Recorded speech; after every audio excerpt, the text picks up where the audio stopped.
एक राजा का दरबार लगा हुआ था। क्योंकि सर्दियों के दिन थे, इसलिए राजा का दरबार खुले में ही लगा हुआ था। सभी सभाजन सुबह की धूप में बैठे हुए थे। महाराज अपने सिंहासन पर बैठे हुए थे। पंडित जन, दीवान आदि सभी दरबार में बैठे हुए थे। उसी समय एक व्यक्ति आया और उसने सभा में आने का प्रवेश मांगा। उसे प्रवेश मिल गया तो उसने कहा, महाराज, मेरे पास 2 वस्तुएं हैं। मैं हर राज्य में राजा के पास जाता हूँ और अपनी बात उनके सामने रखता हूँ। उनके सामने वही 2 वस्तुएं रखता हूँ और उन्हें असली नकली की परख करने के लिए कहता हूँ, परंतु कोई उन्हें परख नहीं पाता है। सब हार जाते हैं और मैं विजेता बनकर घूम रहा हूँ। अब आपके नगर में आया हूँ। राजा ने उस व्यक्ति को अपने पास बुलाया और कहा, अच्छा, इतनी कीमती वस्तु तुम्हारे पास है तो हमें भी दिखाओ, हम भी उसे परखने का प्रयत्न करते हैं। तो उस व्यक्ति ने दोनों वस्तुएं राजा के सामने रख दी। दोनों वस्तुएं बिल्कुल समान आकार की थी, समान रंग रूप था, समान प्रकाश फैला रही थी। सब कुछ दोनों का एक समान था। राजा ने कहा, ये दोनों वस्तुएं एक जैसी ही तो हैं। तो उस व्यक्ति ने कहा, हाँ महाराज, दिखाई तो एक सी देती हैं, लेकिन हैं भिन्न भिन्न। इसमें से एक है बहुत कीमती हीरा और एक है कांच का टुकड़ा, लेकिन रंग रूप सब एक जैसा ही है। इसलिए कोई आज तक परख नहीं पाया कि कौन सा हीरा है और कौन सा कांच है। अगर आपकी सभा में कोई भी ऐसा व्यक्ति है जो यह बता सके कि कौन सा टुकड़ा हीरा है और कौन सा कांच, अगर उस व्यक्ति की परख खरी निकली तो मैं हार मान जाऊंगा और ये कीमती हीरा मैं आपके राज्य की तिजोरी में जमा करवा दूंगा। यदि कोई भी व्यक्ति हीरे और कांच की परख ना कर पाया तो इस हीरे की जो कीमत है उतनी धनराशि आपको मुझे देनी होगी। बोलो महाराज, क्या आपको मेरी ये शर्त मंजूर है? महाराज, इसी प्रकार मैं कई राज्यों से जीतता आया हूँ। राजा ने कहा, मैं तो नहीं परख सकूंगा। दीवान बोले, हम भी हिम्मत नहीं कर सकते, क्योंकि देखने में तो दोनों बिल्कुल समान हैं। सबने हार मान ली। कोई भी उन्हें परखने की हिम्मत नहीं जुटा पाया। हारने पर उस व्यक्ति को राजा को हीरे की कीमत देनी पड़ेगी, इससे किसी को कोई फर्क नहीं पड़ता था, क्योंकि राजा के पास बहुत धन था। लेकिन गलत उत्तर देने से राजा की प्रतिष्ठा गिर जाएगी, इसका सबको भय था। कोई व्यक्ति पहचान नहीं पाया कि आखिरकार पीछे थोड़ी सी हलचल हुई। एक अंधा आदमी हाथों में लाठी लेकर उठा। उसने कहा, मुझे महाराज के पास ले चलो। मैंने सब बातें सुन ली हैं और यह भी सुन लिया है कि कोई भी व्यक्ति उस हीरे को परखने की हिम्मत नहीं कर पा रहा है। महाराज, एक अवसर मुझे भी दो। और फिर वह अंधा व्यक्ति एक आदमी के सहारे राजा के पास पहुंचा। उसने राजा से कहा कि महाराज, मैं तो जन्म से ही अंधा हूँ, फिर भी मुझे एक अवसर दिया जाए। मैं भी एक बार अपनी बुद्धि को परखना चाहता हूँ। हो सकता है कि मैं इस कार्य में सफल भी हो जाऊं, और यदि सफल ना भी हुआ तो क्या हुआ, वैसे भी आप तो हार मान ही चुके हैं। राजा को लगा कि इस व्यक्ति को एक अवसर जरूर देना चाहिए, इसमें हर्ज ही क्या है। राजा ने कहा, ठीक है, हमें कोई आपत्ति नहीं है, आप प्रयत्न कर सकते हैं। फिर उस आदमी को दोनों वस्तुएं चुआ दी गयी और कहा गया कि अब आपको परखना है कि इसमें कौन सा हीरा है और कौन सा कांच है। वह अंधा आदमी उन दोनों टुकड़ों को बारी बारी से उठाता है और कुछ देर तक अपने हाथों में पकड़कर रखता है और फिर बताता है कि कौन सा हीरा है और कौन सा कांच है। यह सुनकर वो आदमी जो इतने राज्यों को जीत कर आया था, वह उसके सामने नतमस्तक हो जाता है और कहता है, जी आपने बिल्कुल सही पहचाना है, आप धन्य हो। महाराज, मैं अपने वचन के मुताबिक यह हीरा आपके राज्य की तिजोरी में रखने के लिए देता हूँ। लीजिए महाराज, और इस वेश कीमती हीरे को अपनी तिजोरी में रख लीजिए। यह देख और सुनकर वहाँ मौजूद सभी लोग बहुत खुश हो जाते हैं और जो आदमी आया था वह भी बहुत प्रसन्न हुआ कि कम से कम कोई तो मिला जो असली हीरे को परख सका। फिर वे व्यक्ति महाराज से विदा लेकर वहाँ से चला जाता है। अब महाराज और अन्य सभी लोग उस अंधे व्यक्ति से यही जानना चाहते थे कि उसने ये कैसे पहचाना कि कौन सा हीरा है और कौन सा कांच है। तब उस अंधे व्यक्ति ने कहा कि महाराज, यह तो मैंने अपनी बुद्धि और विवेक के बल पर जान पाया कि इनमें से असली हीरा कौन सा है। महाराज, जैसा कि आप जानते ही हैं, हम सब धूप में बैठे हुए हैं। मैंने दोनों टुकड़ों को छुआ और यह महसूस किया कि एक टुकड़ा धूप से गर्म हो गया है और एक टुकड़ा ठंडा है। बस महाराज, मैं समझ गया कि जो टुकड़ा धूप से गर्म हो गया है वो कांच है और अन्य टुकड़ा हीरा है। महाराज उस अंधे व्यक्ति की समझदारी से बहुत खुश हुए और उन्होंने उस व्यक्ति को बहुत सा पुरस्कार देकर विदा किया। धन्यवाद।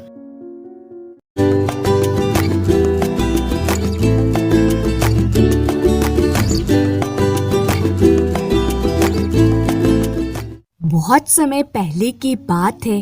किसी नगर में एक बेहद प्रभावशाली महंत रहते थे। उनके पास शिक्षा लेने हेतु कई शिष्य आते थे। एक दिन एक शिष्य ने महंत से सवाल किया, स्वामी जी, आपके गुरु कौन हैं? आपने किस गुरु से शिक्षा प्राप्त की है? महंत शिष्य का सवाल सुनकर मुस्कुराए और बोले, मेरे हजारों गुरु हैं। यदि मैं उनके नाम गिनाने बैठ जाऊं तो शायद महीनों लग जाए, लेकिन फिर भी मैं अपने 3 गुरुओं के बारे में तुम्हें जरूर बताऊंगा। मेरा सबसे पहला गुरु था एक चोर। एक बार मैं रास्ता भटक गया था और जब दूर किसी गांव में पहुंचा तो बहुत देर हो चुकी थी। सब दुकानें और घर बंद हो चुके थे, लेकिन आखिरकार मुझे एक आदमी मिला जो एक दीवार में सैंड लगाने की कोशिश कर रहा था। मैंने उससे पूछा कि मैं कहाँ ठहर सकता हूँ, तो वह बोला कि आधी रात गए, इस समय आपको कहीं आसरा मिलना बहुत मुश्किल होगा, लेकिन आप चाहें तो मेरे साथ ठहर सकते हो। मैं एक चोर हूँ और अगर एक चोर के साथ रहने में आपको कोई परेशानी नहीं होगी तो आप मेरे साथ रह सकते हैं। वह इतना प्यारा आदमी था कि मैं उसके साथ 1 महीने तक रह गया। वह हर रात मुझे कहता कि मैं अपने काम पर जाता हूँ, आप आराम करो, प्रार्थना करो। जब वे काम से आता तो मैं उससे पूछता कि कुछ मिला तुम्हें, तो वे कहता कि आज तो कुछ नहीं मिला, पर अगर भगवान ने चाहा तो जल्दी जरूर कुछ मिलेगा। वह कभी निराश और उदास नहीं होता था, हमेशा मस्त रहता था। जब मुझे ध्यान करते हुए सालों साल बीत गए थे और कुछ भी हो नहीं रहा था, तो कई बार ऐसे क्षण आते थे कि मैं बिल्कुल हताश और निराश होकर साधना वादना छोड़ देने की ठान लेता था। और तब अचानक मुझे उस चोर की याद आती जो रोज कहता था कि भगवान ने चाहा तो जल्दी कुछ जरूर मिलेगा। मेरा दूसरा गुरु था एक कुत्ता।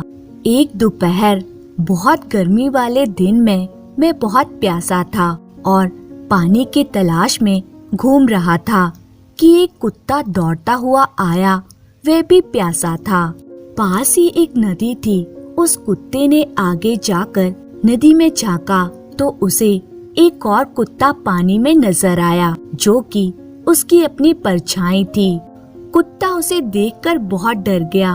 वह परछाई को देखकर भौंकता और फिर पीछे हट जाता, लेकिन बहुत प्यास लगने के कारण वह वापस पानी के पास लौट आता। अंततः अपने डर के बावजूद वह नदी में कूद पड़ा और उसके कूदते ही वह परछाई भी गायब हो गई। उस कुत्ते के इस साहस को देखकर मुझे एक बहुत बड़ी सीख मिल गई।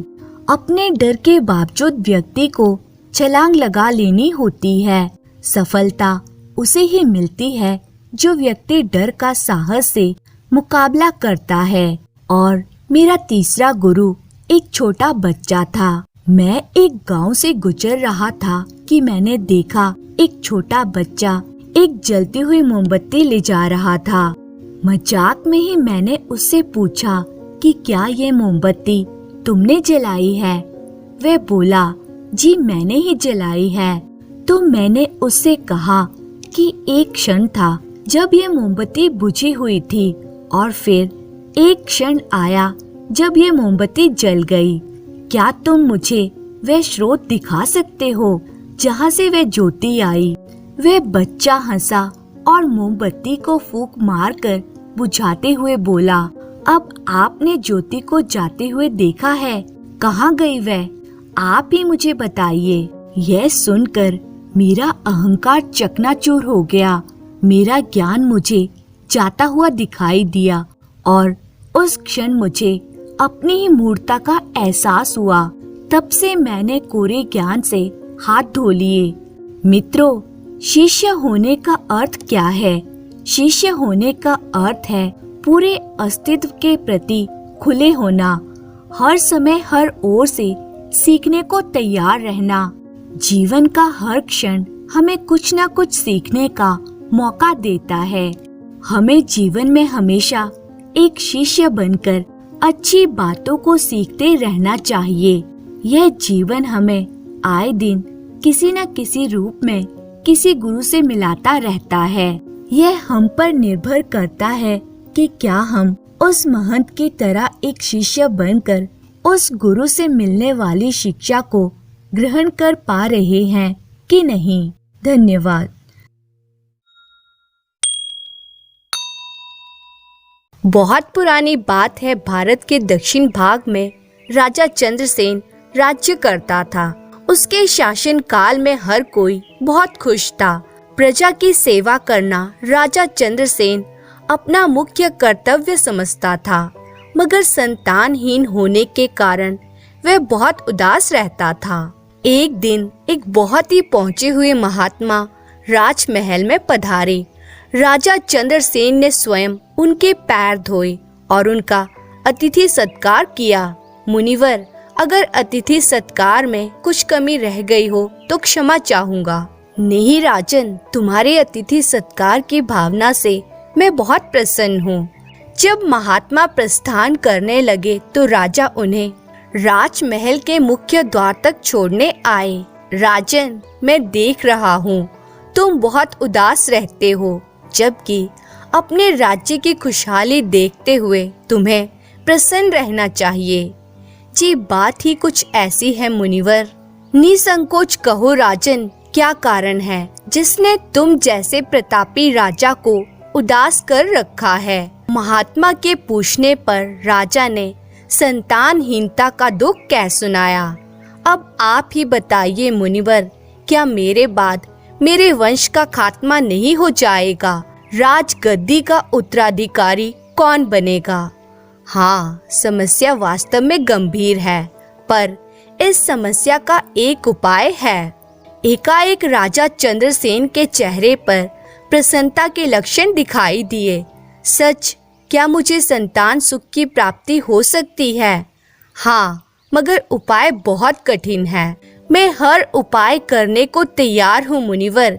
कृपया आप बताइए कि किस प्रकार मैं संतान प्राप्त कर सकता हूँ। राजा की उत्सुकता पर महात्मा मुस्कुरा दिए और फिर बोले, राजन, तुम्हारी इच्छा की पूर्ति किसी के त्याग पर निर्भर है। मैं समझा नहीं मुनिवर। सुनो राजन, यदि कोई माँ स्वेच्छा से अपने किशोरी बेटे की बलि माँ काली के चरणों में चढ़ा दे तो तुम्हें संतान प्राप्त हो सकती है। राजा सोचने लगा, एक माँ अपने बेटे की बलि दे सकेगी? संभव नहीं जान पड़ता। मुनिवर बोले, तुम्हारी प्रजा तुमसे बहुत प्यार करती है। एक माँ ऐसी अवश्य होगी जो तुम्हारी खुशी के खातिर अपने पुत्र की बलि दे दे। यह कहकर महात्मा राजमहल से प्रस्थान कर गए। महात्मा के चले जाने के बाद राजा ने शहर भर में ढिंढोरा पिटवाया। राजा के प्रजाजनों, सुनो सुनो, राजा चंद्रसेन का एक महत्वपूर्ण संदेश। जो माँ अपने किशोर बेटे की बलि देने को सहर्ष तैयार होगी, उसे राजा चंद्रसेन 1000 स्वर्ण मुद्राएं देंगे। राज्य में एक परिवार ऐसा भी था जिसमें एक बूढ़ी माँ के अलावा उसके 3 बेटे रहते थे।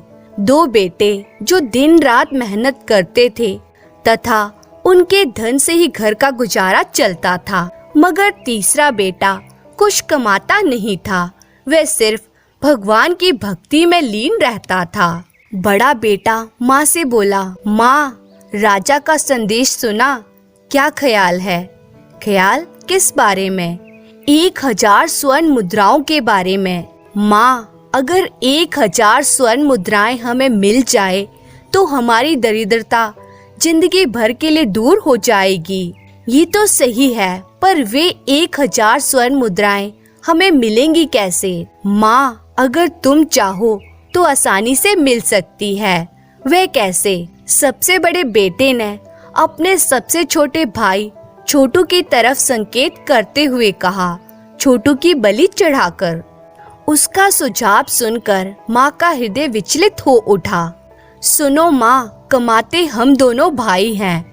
वह निखट्टू तो कुछ करता धरता नहीं है, मुफ्त की रोटियां तोड़ता है। फिर हम दोनों की जी तोड़ मेहनत करने के बाद भी गुजारा मुश्किल से ही चल पाता है। माँ, तुम स्वेच्छा से उसकी बलि दे दो। इस प्रकार एक तरह से तुम अपने प्रिय राजा के प्रति अपना कर्तव्य भी निभा सकोगी। दूसरी तरफ 1000 स्वर्ण मुद्राएं हमारी दरिद्रता भी दूर करेंगी। बोलो माँ, क्या ख्याल है? अगर मगर छोड़ो माँ, वैसे भी उस निखट्टू को इससे ज्यादा सम्मान की मौत नहीं मिलने वाली। वह मरकर भी अमर हो जाएगा। तुम्हारा सम्मान भी राज्य में बढ़ जाएगा। राजा कृतज्ञ हो उठेंगे। दोनों भाइयों ने बड़ी चापलूसी से आखिरकार माँ को बहला फुसला कर मना ही लिया। माँ बोली, ठीक है, जैसा तुम दोनों उचित समझो। यह सुनकर दोनों भाई बहुत खुश हो गए।